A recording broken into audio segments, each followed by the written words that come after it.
everyone. Thanks for joining us today for our panel discussion on how we can better embed gender diversity at all levels of the cement industry, hosted by the WCA Gender Focus Network. Women currently make up between 13 to 18% of the cement industry workforce, and this number decreases as you move up the management hierarchy, in particular departments and in the plants themselves. So this is due to a number of issues, including structural barriers, fewer women in STEM subjects, and problems in attracting and retaining female talent in what is perceived to be an old and male-dominated industry.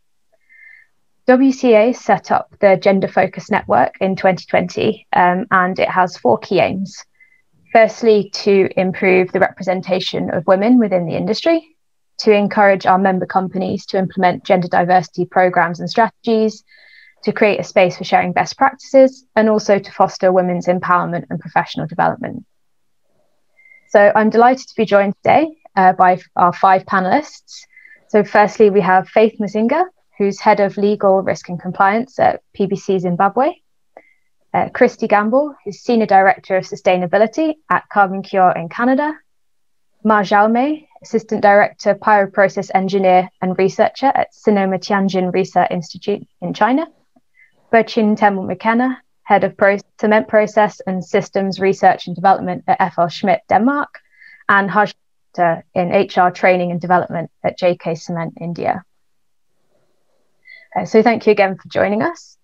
And we'll kick off by discussing an issue that is faced by many women working in the industry, and one that can really be a hindrance to development and progress in a career. So that's workplace discrimination. Faith, we've previously had discussions about this, and maybe you'd like to start by speaking about your experience with this. Okay, thank you, Manan. Yes, I'll speak from an African woman perspective, based on more of African setup. Generally, you'll see in Africa, the breadwinner is usually the man of the house. That is the male counterpart. So you realize that's how they are brought up, and it filtrates into the workplace. And due to those experiences, when we are being brought up with the man as the head, he's the breadwinner, which filters to the workplace. So with that in mind, you realize at a workplace, when we are looking at remuneration, rewards for work, usually unconsciously, I realize the male employees, the male counterparts at work unconsciously will presume that female employees, especially if they're married, they don't really require too much reward because they're married. They will be supported by their spouses at home. So there's that bias to married women going too far up the corporate ladder. And even when it comes to rewards, usually there's a glass ceiling, and it seems to be unconscious. I don't know whether it's the same experience in other parts of the world. Faith, I think it's really inspiring hearing you speak about this. I'll introduce myself. I'm Christy Gamble. I'm Senior Director of Sustainability with Carbon Cure Technologies. We're what used to be a startup becoming a much larger organization now based out of Canada. And I feel very privileged to be in a company that is led by a female president, that has many female leaders, and that rewards compensates its female employees with the same type of respect and compensation as our male counterparts, and I think it's recognizing that we have this privilege here within North America, within Canada, and really respect the leadership that you and others are going through in other parts of the world to break down that glass ceiling that my parents and grandparents really faced here within Canada, and paved the way for me and my generation to be able to have no limits to our careers. Interesting. Yes, we have seen a bit of change. If I speak specifically to PPC Zimbabwe, the cement company, we are quite a number of females at executive level. Our FD is a female. I'm also in the executive. We do have a sales manager who is also a lady. So yes, we have seen women coming through. This is more of where we come from. There is improvement, but I think more can be done. I would love to see a female MD in the cement industry within our group of businesses. But we have come through in leaps and bounds. Well, and there's no doubt that female representation at leadership is often what it takes to inspire the next generation to understand what is possible. And it can often just require just a few women to really break through, to be able to tell their stories and highlight that women are as capable at taking on these leadership positions as men, and starts to change the perceptions. And I would love to see more women featured that way and more stories being told. I would like to comment on that. Actually, it's inspiring, definitely, to hear Faith's experience and yours as well, Christy from Canada. And I think when I look at it globally, it doesn't matter actually if we are in a developing country or already developed one.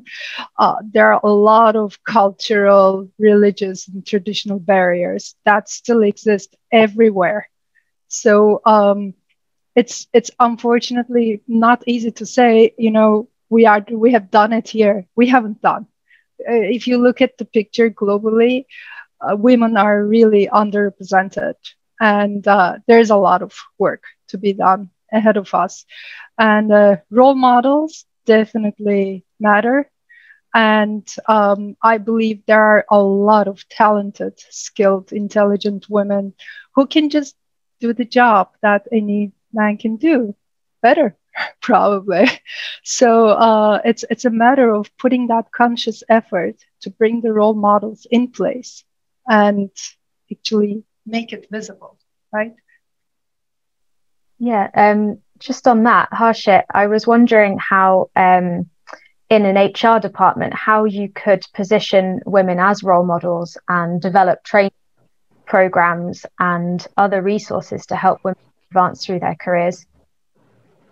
Yeah, so I would just like to say here that what Fai said, it like unconscious bias is there, but basically it is about the mindset of the people, about the perception. So basically manufacturing, and that too of cement, is considered to be a rough and tough job.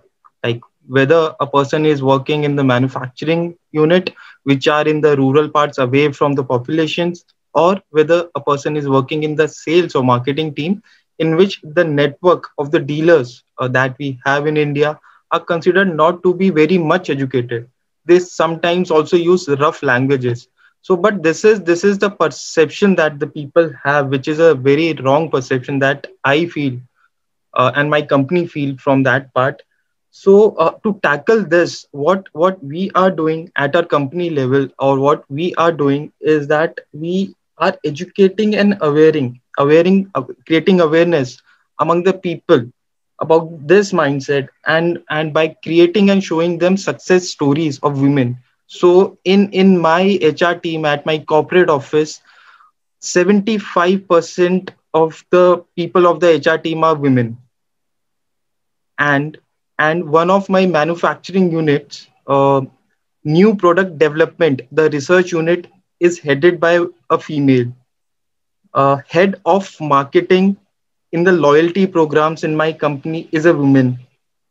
And I would say the person to whom I am reporting to is again a woman. So this thing has to be tackled by creating awareness and mindsets and sharing the success stories that even the small steps do matter, right? And as a company, what we are doing is that in case of, you can say, the workforce reform or the workplace reforms that we are doing, is that we have to also tackle to the issue of gender sensitivity education to our peers, right? So whenever we have women's around, like, we have to take care of our body language, the behavior, how we have to talk, how we have to present ourselves. So we are awareing our peers on this part as well. And to enhance the intake of women, so what we have done in our company, that while recruiting freshers as a graduate engineer trainees or management trainees, 50% of them have to be women. So this is our leadership who is taking so much of interest in improving this situation. And I would like to also say that being JK Cement is more than 125 years of organization in India, more than 125 years of organizations. So people have respect about the company, people trust company, and our policy is a really open door policy. I mean, women can write even to the MD and walk into his cabin to discuss any issues she is facing regarding workplace. So what I feel, or what we feel, is that nothing is perfect, and we have to make it perfect. Even small steps matter. I think that 50% is really ambitious and sounds really wonderful. Well, one thing we have difficulty usually is that if you look at the, for a new job requisition, if you look at the applicants pool, we actually don't get 50% women applicants. So how do you manage that situation? Do you get enough women applicants actually? So we do face challenges in getting the required number of females on board. But as I said, we have started this at an entry level. So fortunately, in Indian institutes, Indian colleges, the ratio of female to male is growing now. So we have lot number of educated, you can say, the perfect fit with the knowledge and skills in India that we are getting, who are ready to work in the manufacturing locations. So we have also redesigned our manufacturing units to meet the comfort of women. So this has taken some time. I would say 6 years back, the number of females in my organization were very less. Now also we don't have much as compared to male employees, but the number has grown. Like, it was around you can say maybe 15 or 16 uh, 6 years back, but now we have more than 120 plus, and it's growing. So and while recruiting the experienced talent also, the management do gives priority to the female applicants who are applying. So even in manufacturing units, we are getting girls who are just 21, 22 years of age, and they are ready to work.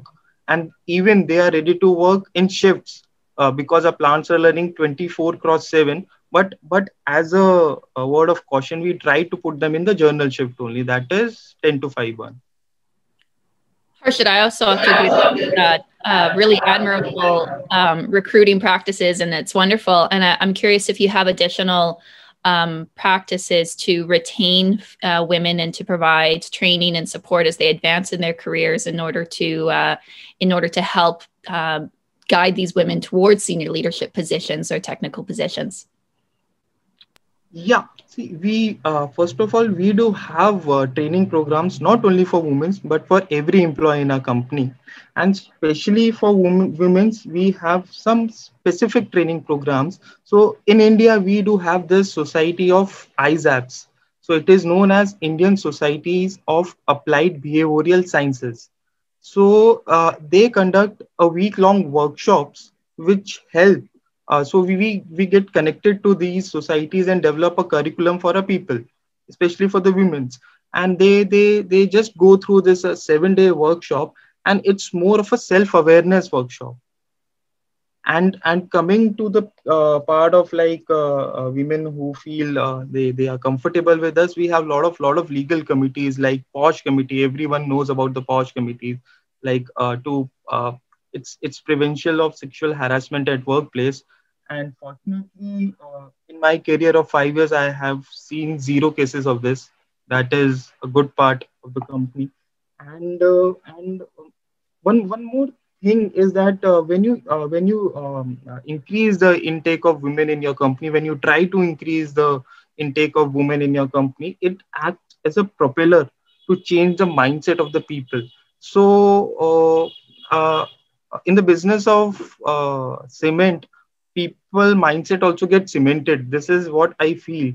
But since this is the time, like we all have to be agile, we all have to be flexible. So my leadership team, my managing director, my deputy managing director, so they are all trying very hard. So this is the result. Since 5 years we have able to increase the diversity in our company. Thanks, Harshit. Xiaomei, I was wondering whether you could tell us a bit about the situation in China and how that's changed over the recent years. Yes, I agree with this friend's ideas in some ways, and I want to share some experience in China. Yes, just as you said, the situation is changing, especially in this 100 years. Before 100 years, in China, maybe female they cannot have the same opportunity for education or for the public works. They can't discuss the public issues in many situations. But now the female workers, female students, they have the same chance. Just as my department, there are about 50 workers, and the female workers account for nearly 50%. And the female workers, they can do the same work, such as the calculation, the the laboratory experiment, and also the design work. And they have not very difficulty for the same opportunity for the work, and they can also have the same chance and the same salary if they have do the same result as the male workers. So I think it have many changes in these recent years, and more the leadership they are women's, such as my boss, so they can have the balance for management about my company, about the cinema. And I also want to share the education. Just take my son as an example. My son now, he is 7 years old, and his classmates, also the girls account for nearly 50%. There are about 20 for girls and 22 for boys. So they have the same chance for education, for the careers, and also for leadership. The ladies have faced many difficulty for the balance about the work and the family, and also about their health. Yes, it is. There are also some barriers or unconscious situation, but I think the society must face the problem and just like our company, just like a Sonoma, each year, for the female workers, we will have some activities, such as each year we will discuss the female workers, the female career, and we may have some treatment for how to better balance the work and the family. And also we will have some treatment about the skills and for the technology and for the management. Yes, just like the gentleman from the GK said, if each different work, the female account for 50%, I think it is maybe there may be some difficulty, such as if the workers on site, just in the workshop, they maybe require the workers very strong, and the female may be a little weak. But for other works, such as the technology, the development, the research, they can have, and management, and also for the financial work, and also for the paperwork, I think the female have their advantages. So we can change, and we can adjust their position. Yes, just have a balance in the different work position. Yes, I can see a lot has been done to accommodate the female worker at the workplace, from, the protective clothing.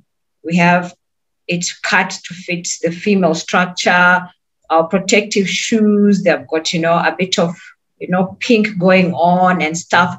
But I still believe more can be done. I want to see CEOs of cement companies as women. We do have women, but to a certain point, our CFO, yes, is a woman, but I want to see more women CEOs in the cement industry. We've done a lot, but let us go right through the chain to the top of the corporate ladder. We do have them head of this, head of that, but I would love to see a situation where we've got more female CEOs in the cement industry.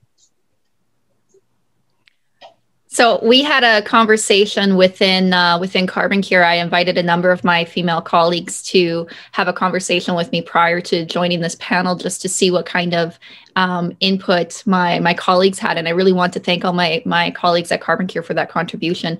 One of the really interesting conversations that was brought up about how do we get more female leadership across the industry is if providing the proper types of incentives and structure that really encourage women. So starting with competitive salaries, looking at maternity leave policies, parental leave policies. I'd really like to emphasize that parental responsibilities needs to be embraced for both men and women. So parental responsibilities should not just be a workplace policy for women. It's a workplace policy for men. I'll share a story. As I sit here right now in my home office, my husband is upstairs with the children, taking care of them, getting them ready for school this morning. And it's really critical that the men also have the support from the workplace to be able to leave the workplace to take the kids to a doctor's appointment, so that those responsibilities don't always fall on the women. And that allows women to have equal opportunity to advance their careers as well. Certainly sexual harassment policies are really important for ensuring a safe environment for all employees within an organization. And it's really, as you can tell, I'm even looking down at my notes from this great conversation that I had with my colleagues. It's really just about celebrating the female talent and recruiting from outside of the industry as well. One of the great solutions is for the cement and concrete industry in general to innovate, is to look outside of the industry for new talent, for new ideas.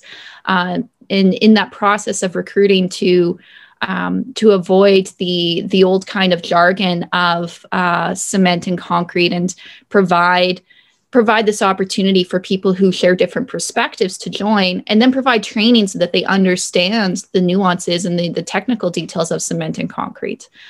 So really, it's all about having these inclusive processes and then supporting all workers as they balance work and life throughout their career.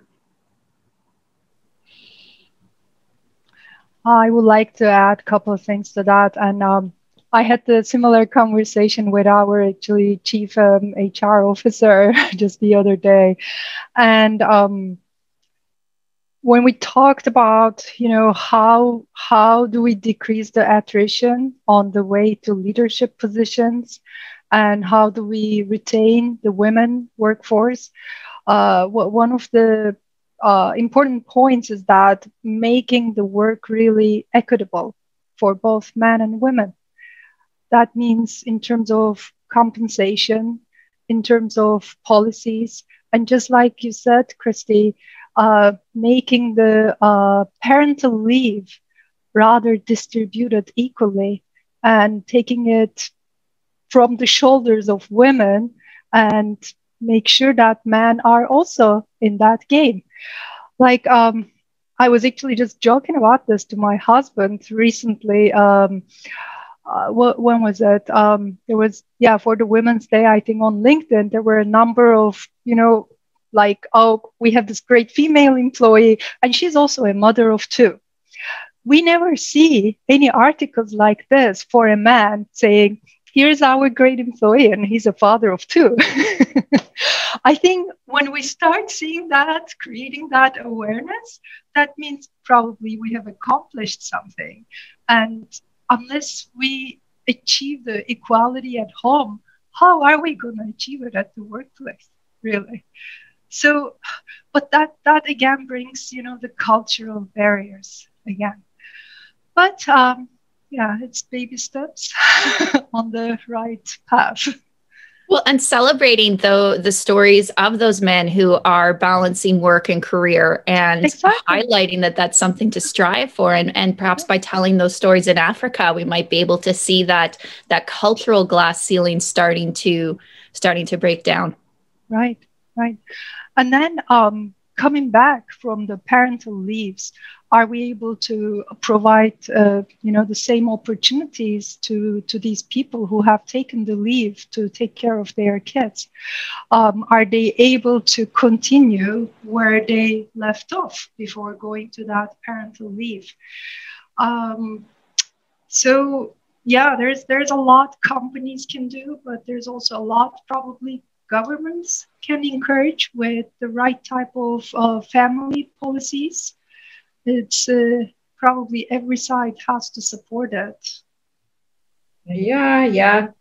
I would like to just comment on that brilliant point that is coming up on cultural duties that we have as women, and which need to be broken. As I said, experiences as the male are being brought up is like the woman runs the home and everything. So even after work, you find that women still have to go home and ensure their kids do homework, they are fed, they are warm, they supper. Yet then you realize your male counterparts go home and find dinner sets, everything is ready for them. They just eat and put the dish away. There's someone to clean the dishes for them.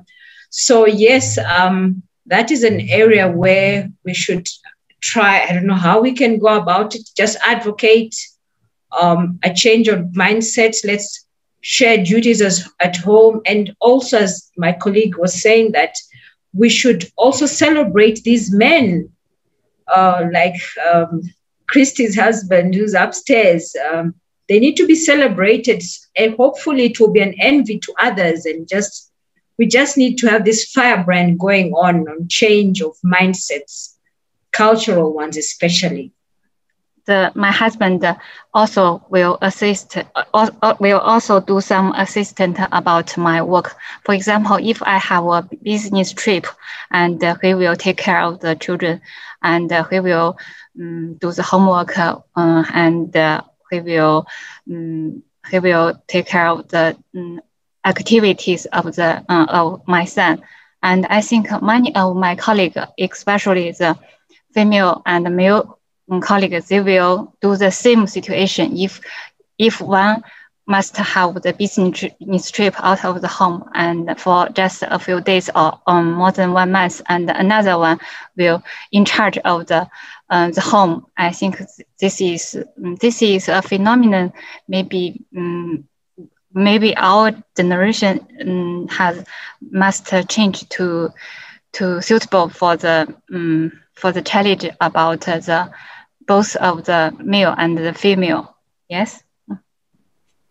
Absolutely. I also think that by having equal respect for work-life balance to men and women also makes it more inclusive for all kinds of lifestyles and humans, whether they are single men, single women with children, or with families to care for, whether they might be in gay relationships and are not a heteronormative couple raising children or caring for others, or just simply living life. I think it's important for all humans to be able to have the same access to respect and opportunity at the workplace.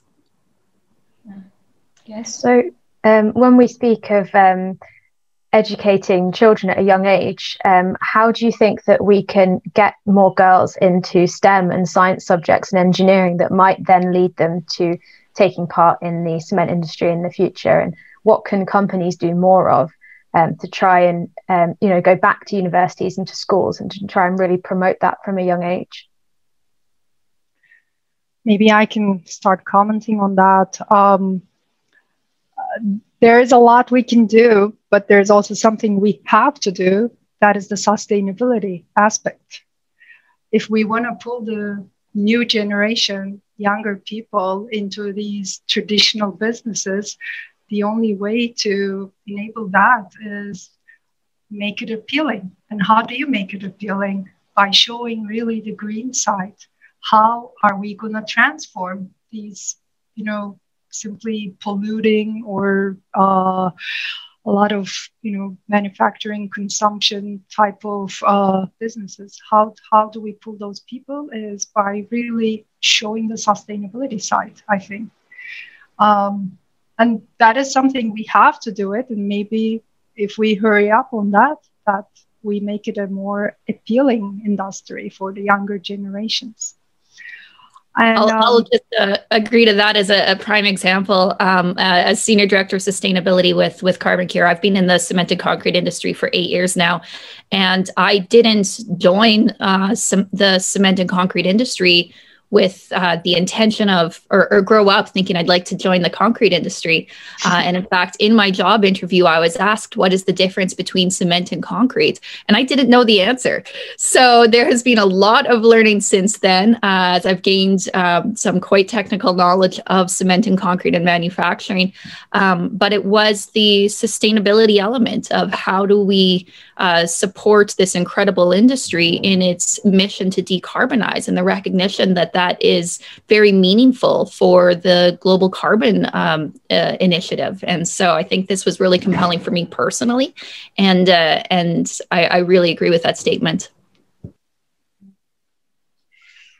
I think another way would be to consider sponsoring the girl child at college level into the science field, as a corporate, just as CSI for these technical subjects, and give them a launch pad within our cement industry and just nurture them through. I think would have more women around so that they start talking the cement language early enough. We should offer them also priority to them when they're coming in to do their attachment from university. Have internal policies on how to recruit, and if we're giving scholarships, a bias to the female to do technical subjects, which then feed into our industry. Yes. My thought here. I have an example on that actually. It's a really good point you're touching there, Faith. It's about mentorship, but it's also about partnerships. As a FalSmith, we have recently worked with a customer where we realized that the customer was actually quite interested in hiring talented women workforce. So we were able to get a number of field technicians, all women, educated to do a certain job for the site, and it happened through working with the right schools and the customer and enabling that change, right? Instead of sending 11 or 12 male field technicians, we actually managed to create this women workforce. I also agree with your points on this, but along with sponsoring the girl child or girl student with the science stream or taking care of their education, so another step we can think of, or what in our company we are trying to do, is to have them involved in the company through some live projects for the students and through internships for the girls who are there in the colleges, institutes. So we are trying to do this for the live projects for the schools. So already we are doing internships. So my company has schools of its own, colleges of its own, and we are also supporting many schools and colleges across our plant locations. So what we try to do is that we try to involve these students in our day-to-day work and try to give them a flavor of how it is like to work, and make them understand that whether a boy or a girl, it's equal. Work is work. And just as we're running out of time, I was wondering whether everyone would like to go around and maybe have a takeaway message for people listening. What would you like people to know, and what would you like people who have the opportunity to implement change to do, if you could choose just one thing? Maybe Faith, we'll start with you. Well, if it's just one, I wish you'd say two. One would be, for me, would be to catch the girl child at career modeling level, and just explain what is available in the cement industry. And maybe, that would give us more ladies in the industry. So I would prefer to catch them at career modeling level, and then maybe mentor, groom, if we can have such. I think it would go a long way for our cause of having more women in the industry. Christy, you look eager. Sure, I'm ready. All right. In my opinion, I think, of course, telling stories about women making conscious efforts to have more metrics and data that brings women into the workforce and supports their advancement throughout their career is really important. To me, what it ultimately boils down to is equal respect and opportunity for all humans, regardless of gender, regardless of orientation, regardless of ethnicity. And ultimately, by being able to provide equal opportunity for training, support, work-life balance for all humans, will really foster inclusive and respectful and healthy workplaces. Maybe Xiaomei? What we should do, or what we have to do now? Yes, I think we must we must have the equal ideas for both female and male, and for every situation. I think we must make the equal ideas, equal opinions for. I think we must have the equal policy and the equal activities for both male and female. Yes. Yeah, so I feel that we really need to work on improving the mindset or the perception we have to stop believing that the companies are giving certain benefits to the women because they are exceptions or they are weak. They are getting the benefits or the exceptions because they are competent enough. They have skills equal or far exceeding men. So this is the perception that has to change, and we have to stop believing that they are weak in any terms, because I see not only they are walking at par but moving ahead of the gentlemen. So I have experiences, I have examples in my family, at my workplace, where I see them succeeding. Second thing is that we have to involve them right from the starting, like through live projects for the students who are studying at higher school and at university level through internships, so that they can have the flavor and they can know what to do. And Bertram will give you the last word. Wow. No pressure. I think I'm just going to summarize and echo here.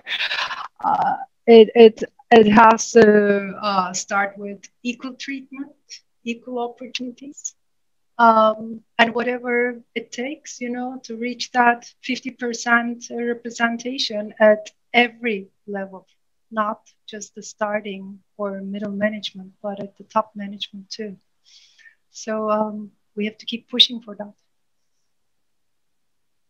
Thank you. So I'll bring this panel to a close and thank all 5 of you for taking the time today to speak to us. And I hope that for our listeners, it was very informative and that you've learned something today. Thank you.